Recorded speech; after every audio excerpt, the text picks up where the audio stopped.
Golden light spilled across the forest like liquid honey, gilding every red maple leaf and every blade of late autumn grass. Mist lifted from the creek in slow spirals, softening the edges of trunks and stones until the world seemed made of breath and memory. A buck stepped from the brush as if conjured by the morning itself. His coat caught the sun in warm browns and coppers, his polished antlers gleaming with the faint scent of cedar. He paused, nostrils quivering, the chill air carrying stories only he could read. Across the slope a doe moved like a whisper. Her hooves made no sound on the carpet of fallen leaves.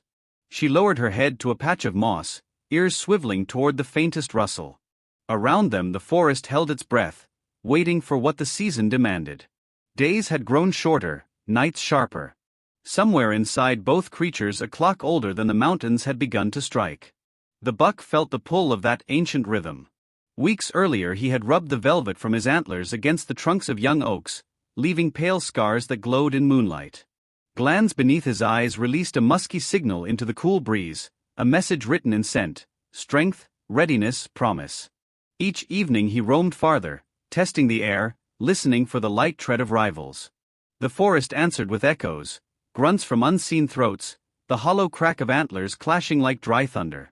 One night he met a challenger at the edge of a frosted meadow. They circled in silence, steam rising from their flanks, until instinct drew them together with a sudden crash. Antler locked against antler, they heaved and twisted, muscles rippling beneath sleek hides. Leaves flew, earth churned. Yet this was not a battle of cruelty but a test of worth, a dance as old as the species. When at last the younger buck faltered and turned aside, the victor stood trembling, breath clouding in the icy air. He had earned the right to pass on life. The doe sensed his arrival long before he saw her again. She felt the charge in the air, a subtle stirring in the blood. Hormones, triggered by shortening days, told her the time had come. When he approached, he lowered his head and curled his lip, drawing her scent across a special chamber that could read her readiness.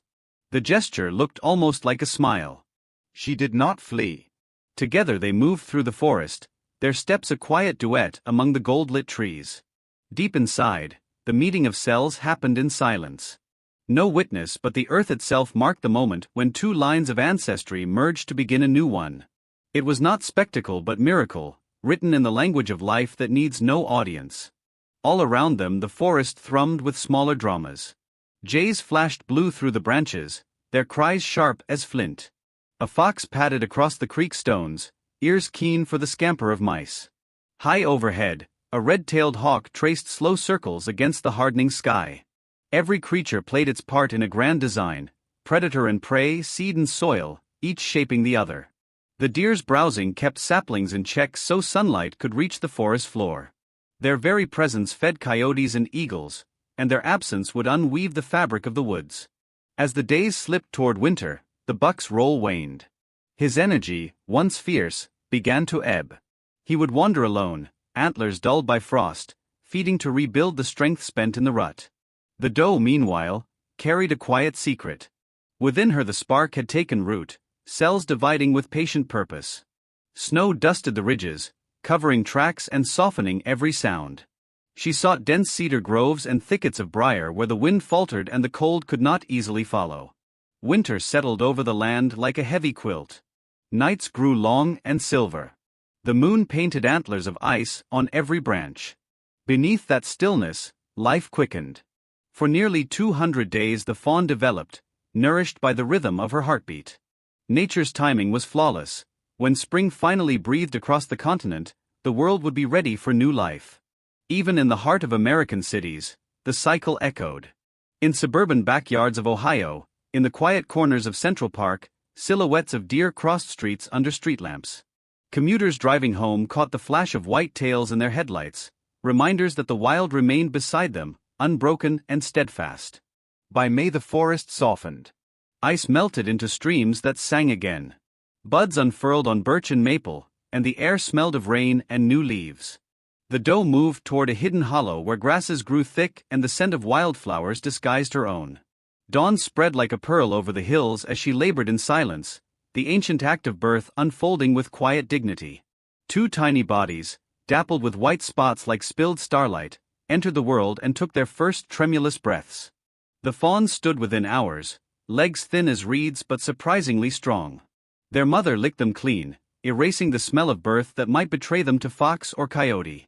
When danger neared, she stepped away, leaving them pressed to the earth where their spotted coats melted into the play of sunlight and shadow. Her absence was protection, her return, swift and sure, brought nourishment. Weeks passed and the young ones followed at her heels, learning the forest's language, the taste of tender shoots, the warning scent of a bobcat, the safe crossings of streams. By late summer their spots faded, their coats deepened to a rich brown, and they began to shape lives of their own. The buck who fathered them might never know them, yet his lineage moved forward in their quick eyes and bounding legs. Across the United States this quiet miracle repeated in countless places: the misty valleys of the Smoky Mountains, the endless plains of Kansas, the spruce forests of Maine where fog rolled in from the Atlantic. Each region lent its own music: loon calls over northern lakes, cicadas buzzing in southern heat, wind humming through the tall pines of the Rockies. Everywhere the deer's cycle tied the seasons together, a thread stitching wilderness to human doorstep. People watched, sometimes without realizing. A child in Wisconsin pressed her nose to a frosty window and gasped at the sight of a doe and fawn crossing the yard. A hiker in Montana paused on a ridge as a solitary buck stepped into the sunset, antlers catching fire in the dying light. Drivers slowed on country roads at dusk, hearts quickening as a shape emerged from the darkened tree line. These encounters whispered the same truth: the wild world endures, and we are part of it. Winter settled over the forest like a vast silver quilt, softening every sound until even the creak of frozen branches felt reverent. Beneath the weight of snow, the land seemed to sleep, but a quiet life pulsed within the stillness. In the shadowed heart of a cedar thicket, a doe rested, her breath steaming in the brittle air. Deep inside her, tiny hearts beat in rhythm with her own, the faint promise of spring growing stronger each day. Storms swept across the ridges, bending pines and rattling icicles like glass chimes. The doe moved carefully between drifts, seeking the densest evergreens where wind broke and the ground stayed dry. Each step carried the weight of more than survival. She sheltered a future, nourished through a lifeline of warmth and blood. Nature's timing guided her without hesitation. She did not know that days would lengthen just as her fawns would be ready to meet the world, yet every instinct drew her onward, certain and sure. Through long nights, the forest kept her company. An owl's low call drifted through the dark. The frozen creek whispered beneath a crust of ice. Stars burned clear and cold overhead, ancient witnesses to the quiet miracle unfolding beneath their light. The doe's belly swelled as months passed, and the slow turning of the earth promised a season of green beyond the snow. By early May the air softened, carrying the scent of rain and wildflowers through the understory. Streams, once locked in ice, ran swift and glassy over moss-dark stones. The doe followed the thawing earth to a meadow hidden among budding maples, where tall grasses swayed like a gentle tide. Dawn arrived in a pale hush. Here she paused, eyes bright with a knowledge beyond words, and lay down as the first bird broke the silence. The birth came quietly, a testament to endurance. One fawn, then another, slid into the world, each speckled with white spots that mimicked the dapple of sunlight. The mother licked them clean, removing any trace of scent that might betray them to prowling coyotes or a patient fox. The fawns trembled, legs like reeds, yet within hours they stood, blinking at the soft blaze of morning. They did not cry. Instinct told them stillness was safety. For days the little ones lay hidden while their mother slipped away to feed. When danger drifted near, a hawk's shadow gliding across the grass, the faint musk of a passing bobcat, their hearts slowed, bodies pressing into the earth until they seemed part of the meadow itself. The doe returned only to nurse, her presence brief but steady, a rhythm as old as the hills. Her vigilance became their shield.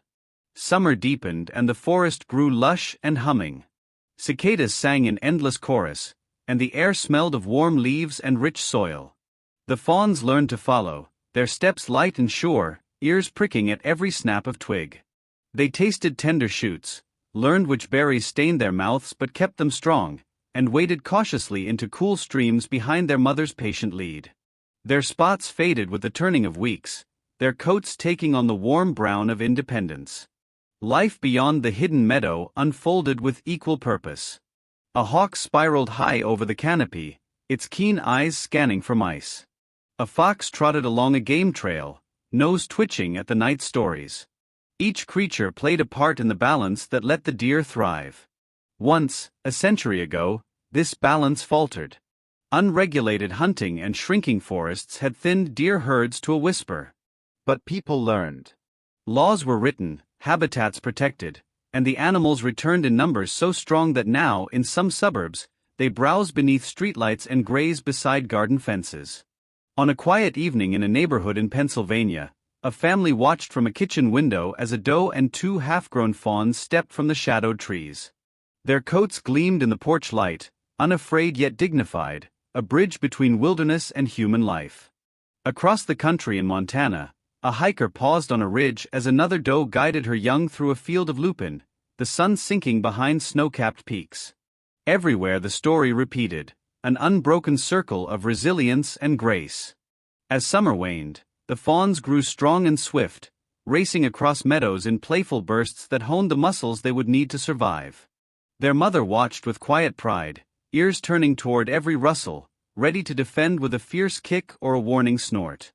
When autumn approached, their spots gone and legs sturdy, they began to explore alone, each step carrying them toward the independence their mother had prepared them for since the day of their birth. The forest, too, shifted toward change.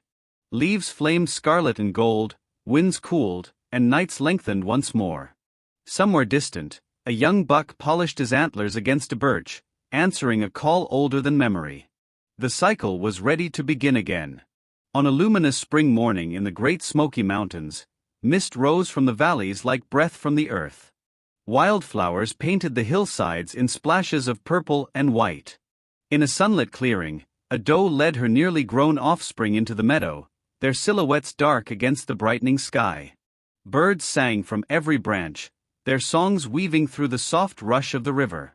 The young deer paused, ears forward, gazing at a world wide and waiting. Perhaps someone watched from a trail, the sight etching itself into memory, the quiet power of survival, the certainty of renewal. It is a story that belongs to every ridge and hollow, to every citizen who protects a park, slows for a crossing deer, or joins a count of the herds at dusk.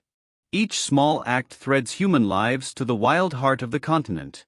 The doe lifted her head, nostrils catching the breeze, and stepped into the open field. Her fawns followed strong and sure, disappearing into the dance of sun and shadow.